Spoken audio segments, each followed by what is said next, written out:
Hello everybody, my name is Darren Weber. Today I would like to introduce you to Python's multiprocessing library. Now let's get started with the fact that Python is not ideal for parallel computing. So in Python, or specifically CPython, the interpreter contains a synchronization primitive, or mutex, that only allows one thread to execute at a time. And this mutex is referred to as the global interpreter lock. And according to the Python wiki, the global interpreter lock is a bottleneck to any program which is non-IO bound and multi-threaded. So Python offers the multiprocessing library to try and rectify some of these issues and improve its support for parallel programming. As you can see in the diagram, even if we're using multi-threading, the lock will block all of the threads from simultaneous execution and only allow one thread to perform work at a time.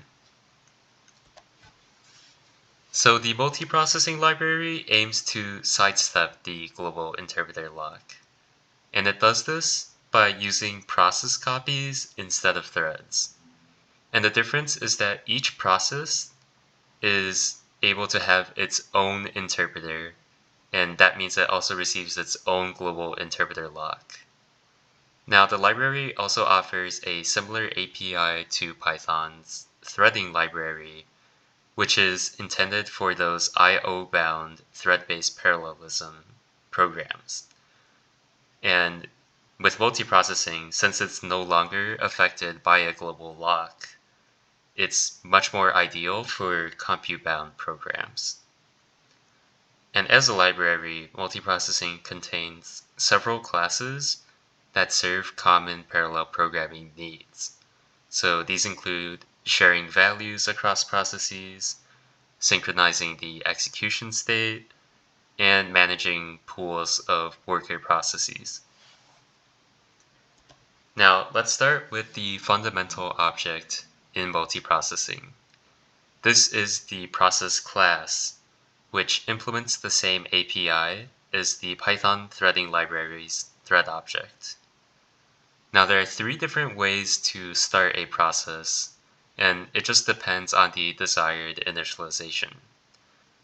With spawn, the process is just a fresh interpreter with only the necessary resources for executing its assigned target method.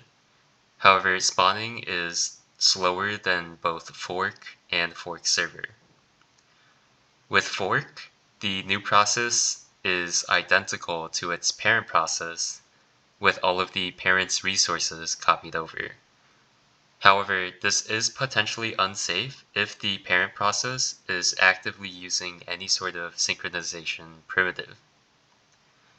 Fork server aims to address this, and what it does is create a single-threaded server process whose responsibility is to create new processes.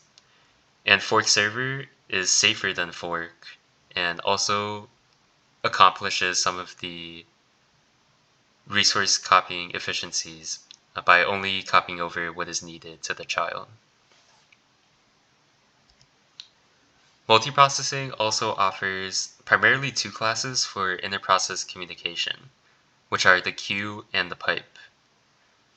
The queue implementation is essentially just a thread and process safe version of the queue ADT, and the pipe is a more interesting communication primitive that connects two processes together and returns two connection objects, which serve as the ends of the pipe.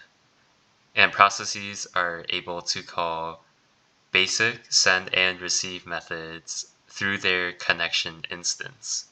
So as you can see in the example, one of the processes will execute the function f and send a list through its connection instance containing 42, none, and hello. And the other process is able to call receive on its connection instance and receive the same list. Now, Similar to how in MPI, processes can deadlock depending on the order in which they call send and receive, in Python's multiprocessing library, the pipe can become corrupted if two processes both call send or both call receive. So the programmer has some responsibility in ensuring that the pipe is used properly. Multiprocessing also offers a pool class that's responsible for managing a collection of workers. And this class contains several methods that basically assist with submitting jobs to the workers. So you can see here in the example code, we initialize a pool instance with 4 processes, and we can call the instance's map method in order to distribute a range of 10 numbers across the 4 workers. And we can even call a variation of map, which allows the results to be gathered back in any order, potentially offering some better efficiency in execution.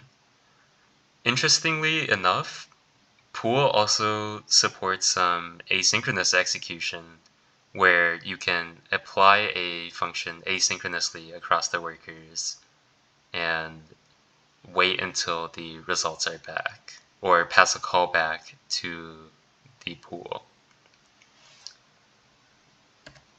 Now, to show an application of Python's multiprocessing library, I'd like to walk through a programming puzzle I solved by parallelizing a combinatorial search.